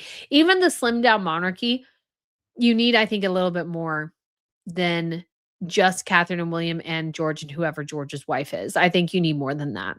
Sophie and Edward they're the youngest, but they're still about 20 or so years older than Catherine and William. And so because of that, they will retire at some point. Charles will pass away, Anne will pass away. They don't have Andrew anymore. Obviously, the Duke of Kent will be gone, Alexandra, Duke and Duchess of Gloucester. So at some point, people will, move on. I think they need more. But Clifford says the slim down monarchy was not timed properly. Oh, come on, Brittany. It was not a curse. The coronation with anointing the oil from the Holy Land means that the King Charles made an oath with God and the people. Yeah, of course he did. But what I'm saying is that because of the longness of Queen Elizabeth's reign, 70 years, it didn't allow, I don't think, the monarchy to evolve the way it probably should have. And I tend to see and I think that the monarchies on mainland Europe, like the Dutch, the Spanish, the Belgians, the Swedes to a certain extent, the Danish, I think have been better able to modernize in part because the younger generation was allowed to come in. And I think the length of life has been a marvelous blessing, but I also think it sort of put the British royal family way behind the rest of everybody else. And Charles is not the one to modernize the monarchy. That probably was never going to be his role, but the slim down monarchy I think is fine. I still miss everybody on the balcony, but the slim down monarchy is fine, but there's still a lot of problems going on. And I think Charles not being able to again address the Harry situation and kind of falling behind on those things, it's just not, let's say, not great. Eric Sania says Charles has welcomed Muslims and refugees and dismissed Easter and St. George's Day. I can't totally speak on all of that, but Charles has to very carefully navigate some of these things. Brenda says she isn't monetizing her kids. That's ridiculous. I mean, she essentially is by making them into a candle. She is monetizing off of them, off their titles, going, you should buy this candle basically because it's based on Prince Archie and his birthday and cuddling with him at night. Like she's monetizing the kids. Vicky Hatley says, hey, sweetie, hope you're feeling better. But what about Harry saying he's working well? So I covered that in the beginning of the video. So if you go back to the beginning, I 100% covered that. And we also caught a very obvious mistake from Harry and how dim he is. Carol said that Alexandra, granddaughter of Alexandra, Flora Zenhosa. Okay. I wasn't sure. Clifford says, hope the Edinburghs will become working royals. They will not. They will not. Lady Louise and James will not become working royals. They're too far down in the line of succession. They're too irrelevant. So the only ones that could have maybe would have been the Yorks. And that's obviously gone. Ritz says, watch out, ladies. He's adorable. Daryl Key says, no, Brittany, I think of myself as an Elizabethan always. Sophie and Edward are there. The dynamic of the Wales kids growing up. Yes. But again, looking at it holistically and comparing the Brits to other families in Europe, yes, of course, they're not the same. But at the same time, I think of a lot of the other royal families, and even though they're the king and queen are in their 50s or 60s, I think of them as a lot younger and more dynamic because not only is Charles pushing 80, but he feels 90. His personality makes him feel so much older too, and I just don't think that's helpful. And some of that, of course, is a cancer. Some things he can't help, but he doesn't have that spryness that I think some of the other monarchs do. And I do think, I mean, obviously you have a problem with age in Norway as well, but Harold came to the throne in the 90s, whereas Queen Elizabeth again reigned for 70 years. That's fairly unprecedented, and it does really kind of set back, I think, the natural modernization process that should have been happening behind the scenes. I think abdication will become the future of European royalty. It's been done so well in Belgium and Spain and Denmark. I can see it becoming more of a trend, to be honest, in the future. I would not be surprised. Sir Scrolla says, is the nanny leaving? I haven't heard that, but I'm not sure. Just Me says, Charles, hand on Bible under oath, lied, and that is scary. I mean, I don't think he did. I just think Charles is my perspective on Charles when it comes to his faith. And again, obviously, I don't know his heart or anything, but my perspective is that Charles is sort of a universalist, which means that I think he thinks sort of everything will kind of get you to heaven. Like there's no supremacy, let's say, of Christianity, that each religion holds a piece of the puzzle. I think that's Charles's mentality. That's just my personal opinion. You can take it for what you will, but I think that's his perspective. I mean, he likes Christianity the best. It's what's expected of him. But I think in his heart of hearts, Charles is more of a universalist. Eric Saney, Eric Sania says, the king is now seen as a traitor by most British people. Honestly, I just don't think he's handled his reign well so far, to be honest. Koala says, Charles is seen as a traitor by some of us in the Commonwealth. Clifford says, it's just me, what lie. Marjorie says, King Charles III, we see as more of a caretaker, not an innovator. We have to rely on William for that. Yeah, but it sort of depends. The unfortunate thing is, it's going to take too much time. And is that caretaker role going to do more damage than the innovator could have done? You know? Princess Goose says, I like how the British show up to many charity events and give people an opportunity to feel like part of the kingdom. Yeah, a lot of other royal families do that as well. That's a big portion of what they do. And so I think a lot of them do that quite well. Eve says, have an awesome weekend, you all. Thanks for all the royal family chit chat. Must get going. Have a wonderful evening. Just Me says, the late Queen Elizabeth II would be horrified what Charles has let and let happen. Thank goodness. In heaven, you know, nothing would make you unhappy or sad. Carol said King Charles had real issues, reactive to situations instead of being proactive. Also has taken too much time. Charles never had a contingency plan when Harry left. Yeah, and that happened during his mother's reign. So he should have been able to think through it, adjust these sorts of things. He's just not, again, he just so strikes me as somebody from like the Edwardian era. He just feels old. He feels sort of stuck in the mud that he can't adjust. And maybe that's me being unfair to Charles, but I also see it being true. Sir Squirrel says, will William tap Zara and Mike? They have navigated the financial issues without grifting. How's that different from Harry and Meghan? No title too far down the line of succession. We'll have to wait for the Wales' kids. Alice says, hey, Brittany, bit of an odd question, but I have some UK newspapers from Kate and William's wedding. I'm having a huge clear out. Would you like to have them? I think so. If you email me, editor at Royal News Network, I can have a mailbox for you to send them to. Because I definitely do have a big collection of like magazines and stuff. I have no clue what I'm going to do with them. Right now, they're all in storage. I do have my Coronation magazine here. I kept my Life ones and a couple other ones for like research purposes and stuff. But yeah, because I had some of those and then I didn't keep them. Or I kept some of them, but not everything. Eric Sania says, I don't underestimate the implications of childhood trauma. Very true. Princess Goose says, seeing the photos and videos of Elizabeth the other day, you could see her fatigue the last 10 years of her life. Yeah, it's just, the more I think about it, the more I believe that with the advent of modern technology, this wasn't really an issue in previous times. So I understand why it wasn't something that was done. But looking at, so we've had abdications. There's a history of it in the Netherlands and Luxembourg. So they've historically practiced it for about the last 100 years.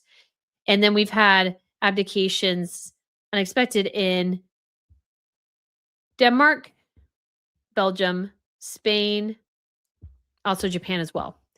I think abdication after a certain age, I think it's the route to go, to be honest. That way you can retire and you can leave the reins to the next generation and still be there if they need support. But I think it's just hard to do those last, once you're getting into your upper 80s and 90s, like it's so admirable that you want to keep going.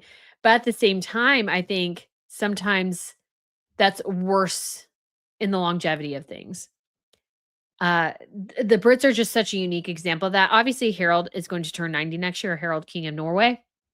But at least with the case of Harold, he again, he's only been king for 30, maybe 40 years by the time he leaves. So like it is nothing compared to 70 reign. Now, again, we do have King Carl Gustaf, who's been king of Sweden for 50 years. But for some reason, even though he's kind of a bit curmudgeon-y and always seems a bit grumpy, he has a resting grump face.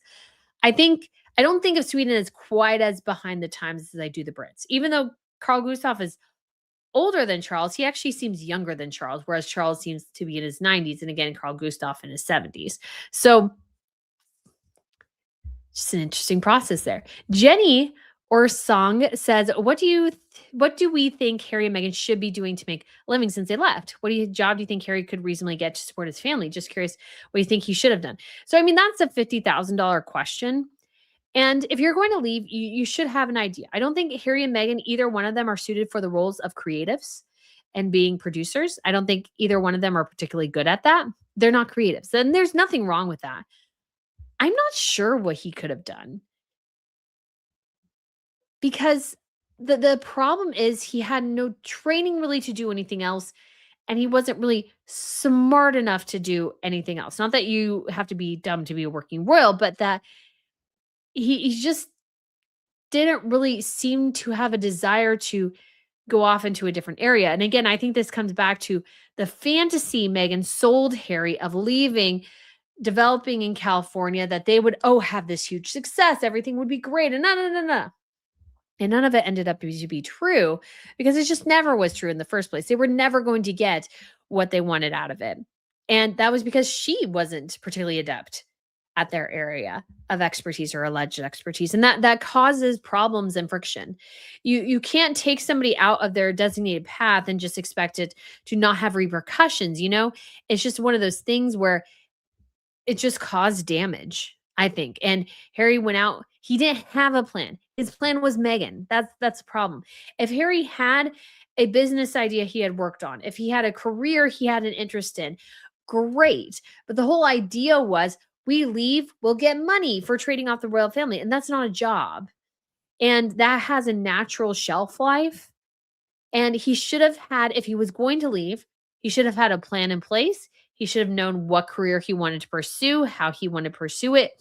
I think Harry and Meghan, again, the problem was they were trying to find anybody who would just give them cash for certain things without having a good plan and without actually being in careers they were good at. If Meghan and Harry, let's say, perfect world, Meghan Markle was a Grace Kelly caliber actress and tried to do the royal thing. I was like, you know what? This is not for me. Came back to Hollywood, continued her career trajectory in acting. I don't think people would have a lot of issues with that. And maybe Harry's just a kept man who does do a couple of charity things on the side. Now, I think actually for human fulfillment, especially I think for men, it's good to have a job. I think it gives you purpose and direction, which I think Harry is desperately missing. He's desperately missing purpose and direction. And because of that desperation, he does kind of stupid things because he doesn't have a good vision for what he should be doing. And that comes from, I think, growth and development and understanding. And Harry just didn't have any of that. His plan was Meghan.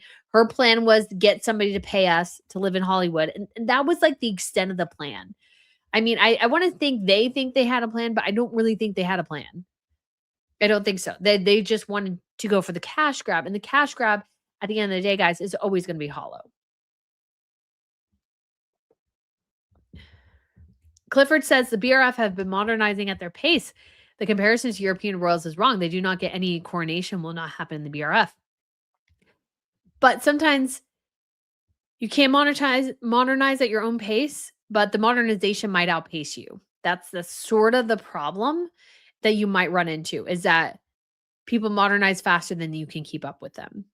And then at some point, you are modernized into irrelevancy. So the royal family has to modernize and keep pace with the culture in a way, not trying to chase it, but adjusting as things are necessary. And I think part of the problem too is that there was such great reverence for Queen Elizabeth that people just didn't want to say anything that could even possibly upset her or she wouldn't like her or something like that. And again, I feel like that put them the big disadvantage. Commentator says Meghan is so desperate, I believe she will create another publicity stunt being chased by the paparazzi, but next time she'll add Archie and Lily to the situation too. Could be. Alice says, well, he could go and get a degree or to be a stay-at-home dad. He'd be good at that. I think honestly, he should just be a stay-at-home dad. He doesn't have a career at this point. Margaret Mary White says, you have crossed every line in regard to our beloved late Queen Elizabeth. I have lived right through her reign and when she was the Duchess of Edinburgh, I would guess. Sir Squirrel says, excellent question, Jenny. I thought they could do speaking gigs and self-help stuff. Yeah, but unfortunately, if you're not good even at that. And I don't think Harry's honestly he's become very narcissistic and too self-destructive, I think, for anybody to take him seriously on like the speaking circuit. Koala says, I wonder if William asked Zara and Mike to take titles and become working royals. He couldn't because Zara's mom doesn't have titles. And again, they don't want to be working royals. And I don't think that's the solution. Princess Goose says, if William takes out much of the pomp and circumstance, it might make people, especially foreign born, that the BRF is not needed. Yes. I think that I hope William doesn't overly modernize, but again, you have that now this tension, which I don't think the natural modernization process happened. And so you may have to catch up and you overly do it. So again, I think the longness of Queen Elizabeth's reign was a great blessing, but I think it also left a lot of unforeseen problems. Subak says, leave Charles alone. All he ever wanted to do was garden and paint. It's very true. Clifford said, the king is a Christian. He is more of an Orthodox Christian and spent time in Orthodox monasteries and looked up to his paternal grandmother, who was an Orthodox nun. I mean, but he's supposed to be head of the Church of England, so that's a little bit different. But I think my read on Charles is that he's more of a universalist overall. Just Me says the late queen gave them a whole year before telling them they would no longer get security and they can no longer use the HRH. This is absurd all these years later and failing at everything. I mean, they were told that straight up. Like as soon as they initiated Brexit, they were told, hey, you don't get security anymore and your HRH, you can't use that. And they just still continue to do it. Marjorie says King Charles III was a good Prince of Wales, but he was doing the job for too long. He cannot step up. As I said, he just does not have the personality for him. It seems he doesn't like conflict or making difficult decisions. I would agree with that. I would agree with that's a good assessment. He was really a really good Prince of Wales. He's not a great king. And that sometimes can happen that you're a really good, let's say, vice president, but you're a terrible president. And I do think William would make a better monarch, to be honest. I think he's more decisive. I think he sees things a bit clearer. And I don't think he's as clouded, especially with, I think, the great family function of the Middletons. I think he has a pretty good read on Harry. And he's like, no, we can't do this. We can't do this dog and pony show. Aram Scout said, sorry, power was out. Just came back. I hope you are well. Clifford said, well, they might become working royals. We never know. Priyanki says, do you think Harry is stepping in some trap which could finally justify stripping of his titles and something which the public outcry by his supporters, just like Andrew's case? Could definitely be. Could definitely be. Although my only, let's say, hesitation is that, I mean, there's some people who I think enjoy like having a royal who's on their side. So that might be kind of something. But yeah, he's definitely getting set up. Like those questions were clear setup questions. They were clear setup questions. And he just did not see it. Princess Goose says, as a victim of major childhood trauma, I'll tell you it's hard to move past, but you have to or your life won't move on. Harry's stuck with his mother's death. Absolutely. And there's nothing wrong, of course, with thinking about what happened and analyzing it and stuff like that, or recognizing something bad had happened. But like sometimes you just have to get on with life. You can't let it control you. And I think about my great grandparents. And it's like, there was a lot of things that happened to the great grandparents' generation, and they just had to pick themselves up by their bootstraps and go on. They couldn't go on to TikTok and whine and complain about life not going the way they thought. I think because of social media and stuff, we become a culture of narcissists in a lot of ways. And I understand that some people, because I've had some people go, well, you just can't tell people to get on with life. And it's like, that's really the only answer. I'm sorry, but that is. Sometimes you just have to get on with life. If you spend all your time fixating on something in the past, it will consume you, it will become you, and you won't be able to move forward. That's the reality. If you spend all your time on things that change, like there's some things in my life I either wish I had done differently, wish we had done differently, maybe as a family or something like that, in terms of moves and these sorts of things. Like, sure, there are things we would change now looking back, but you can't focus, which I did sometimes, I think when I was younger, focus too much on wanting to be back where I was rather than being where I currently was. But, you just have to move on. You just have to take steps forward, move forward, and that's how it's got to be. Lynn Price says, Would be awesome if during King Charles's visit, Trump said, "You better get a hold of your son Harry. He's a loose cannon." That would be funny. Like, Donald Trump definitely did his own version of like, bless your heart. It was like very condescending to Harry. He's like, I hope he's doing well. How's his wife? It's like, you gotta laugh. You gotta laugh, man. Margaret Mary White says, you have crossed every line, in my opinion. Okay. LC from MO. The childhood photos of Her Majesty the Queen look so much like Princess Charlotte. They do. Lisa says, if the Yorks and Sussexes are removed from the line of succession as they should be, the Edinburghs would move up. Very true. I still don't think they would be working royals, but you do have a point. I did not consider that. JGH6012 says abdication makes the passing of the throne more joyous rather than a sad occasion in most cases. It does. Honestly, I think to all the royal families where that has happened, it's been to their benefit, not their detriment, to be honest. And again, I think it's going to become the future. I can see this definitely becoming more and more of a yes, particularly in Spain, scandal was the catalyst for the change. But can honestly, Felipe getting into like 75, 80 and going, you know what, Leonor is great. I'm looking to retire. My wife is. We've worked really hard. Spanish are the hardest working royals, I think. And they're like, we're going to abdicate. We're going to go to Mallorca and chill in the sun. And Leonor and your hubby, whoever that happens to be, congratulations. You are now Queen of España. You're now the reina. Go hog wild. I could see them doing that. Now, granted, I will say, I think it's going to be hard for men to do it rather than for women, because the process for women abdicating started in in the Netherlands. You had Emma, and Emma was regent until her daughter became of age. And so Wilhelmina then became queen. Wilhelmina, she eventually abdicated for Juliana. Juliana eventually abdicated for Beatrice. I don't think I'm missing anybody in that list. So Emma, so I almost feel like in a bit of a way, Emma started the trend because Emma was the first one to kind of abdicate because she was like, okay, you're of age, here you go.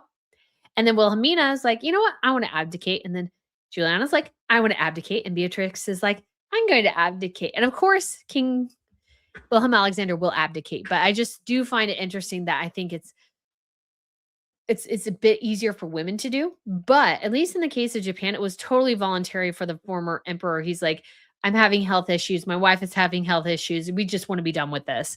And they're like, let's go. Clifford says, I did think on that last day of the Jubilee celebration when Queen Elizabeth was waving to the crowds, that was her last, and she appeared to be crying. The BRF will never have an abdication. I would not be surprised. And I would say don't be surprised if that is the choice William makes. I would not be surprised if that is. I don't think, because of King Edward, abdication has had a bad name, but I don't think it's necessarily a super bad thing. Lizzie B says, Harry is, and thank you so much, Lizzie B, for the super chat. Miss Pippa. Let's see if we can get her to come here, because I heard her get up and shake. So maybe she's Pippa P. We'll see if she comes. All right. So Lizzie B, thank you so much for the super chat, said, Harry is pondering and wondering about Princess Diana's passing and what could have been. Sometimes when you get stuck in the past, you refuse to move on. He has to stop putting salt in the wound. He does. Has been overly focusing and obsessing over his mother. Has it really helped him, his relationships? I would argue no. No, it hasn't helped him at all. He needs to kind of let it go and move on. And I understand that's like an immensely challenging thing to do. He loved his mother. His mother was a great person and everything, but she's gone. She's gone. And he's almost basically making his mother his god, basically. And he just has to accept what he cannot change and find a way to live in the present. But I also think the past is convenient for Harry because, again, I think he lives in a reality where he does hate aspects of his life, but he can't change it because he's made the decision. So I think he sometimes chooses to focus something outside of the Meghan mess because that gives him something to focus his anger at rather than focusing his anger on the person who he's really mad at, which I think is his wife. But these are just my thoughts. But thank you so much, Lizzie B, for the super chat. Harry should take your advice for sure. So I did see Jay Mansell says, "Hey, Brittany, do you think Charles will do anything to take the titles?" Unfortunately, I just don't think he will right now. I just think he just doesn't want to. He's too weak on it. It's just sad. Princess Goose says, "I think Meghan isn't a good enough actor to continue in Hollywood. Her looks were what helped her career, and aging out of the roles she could play." Yes, like that's why allegedly she was trying to find a rich guy to marry because she just didn't have anything else. Oh, Stephen Magnus, thank you so much for the super chat. Said Queen Christina of Sweden is a notable early example of 17th century Europe. She abdicated in 1654 to move to Rome and convert to Catholicism. That is lovely. I need to have a Queen Christina book. I wonder if it's the same Queen Christina. And I think that is 100% something that people should do. I don't think it is as dirty a word as it used to be for the BRF. Like, obviously, the British royal family, abdication is a dirty, dirty word. Like, they hate it. And I understand why, because Edward definitely did leave them in a state of essentially panic. But I think we've seen in the intervening years where the modernization is happening in Europe and abdication. I can see it being unlikely for Albert just because his kids are so much younger. But I can definitely see a future, guys, where abdication does become the norm. It does become the norm. And I think people would embrace that because then you're not kind of sitting there waiting for somebody to die. I think there's just something kind of icky about that. And so instead, you're like, okay, let's just go ahead and make the change now. Everybody can, it could be a joyous occasion.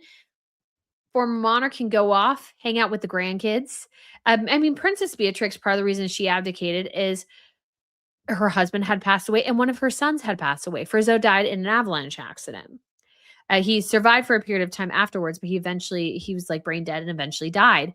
And so she, I think, was like, okay, like I enjoy being queen. I love my people, but I'm also seeing a family now without a father, and it's my son, and I want to be there to support them. And I think I think that's perfectly understandable that sometimes people are like, you know what? As much as we love this job, I think everybody deserves an opportunity to retire if they want to, even if it is the greatest job in the world. Because, life becomes hard, especially depending on the age of the person or the aging process or whatever. Some people become less coherent, have mental health issues, you could just basically say, because of the age and dementia and these sorts of things. I don't know if we've had really a case yet of a monarch needing to abdicate for like a case of dementia or something to that effect. We haven't really had that. It'd be interesting to see if and when that would happen. That's just fascinating idea. So thank you so much, Stephen. Desert Mermaid says Hazard is just jealous that he is a spare. Markle whispered in his ear. Yes, I agree. I agree. I think if you had the right woman, or Harry did, I think the right woman could raise his spirits and help him accept his role as spare. But instead, I think as well, because Meghan, of course, wanted more money, was frustrated by her lack of stuff, she put that pressure on him. And so he's like, well, I need to make these changes to make my wife happy. And I think he kind of shot himself in the foot in the process, to be honest.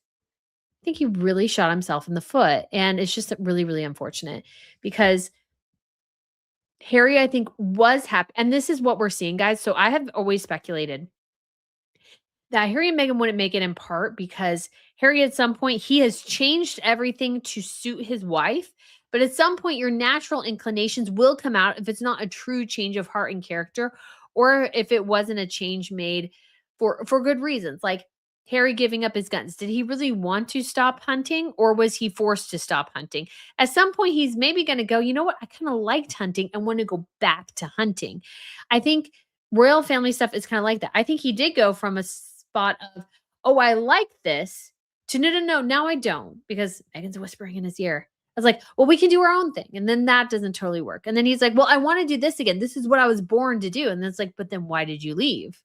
It's like, so we're seeing, I think, this aimlessness of Harry because he doesn't really know what he wants to do. He was told to do certain things, and it really clouded his judgment, I think. Oh, Lizzie V, thank you so much for this super sticker here. We'll just wrap up here in a second.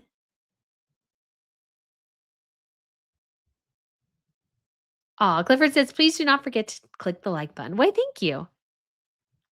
Koala says, times the dim-witted ginger let his mother rest in peace. Yes. Lizzie B says, like Mel did to Niles in the TV show Frasier. I didn't catch the first little bit, but yes, I like Frasier. Frasier's a good show. Frasier is a very good show. So Steven says, I sincerely believe that when William is king, Harry would get the money and lands of Cornwall or get the Prince of Wales title. Meghan never understood land or titles. That would not surprise me. Lizzie B says, thank you, Miss Brittany. You are welcome. Sir Squirrelot says, can King Charles III abdicate and still serve he wants the king's trust? Isn't that what Queen Margaretha is doing? I mean, he could. I just don't think he will because unfortunately he waited too long. This is sort of the problem. He waited too long. Like, let's say, again, speculation territory.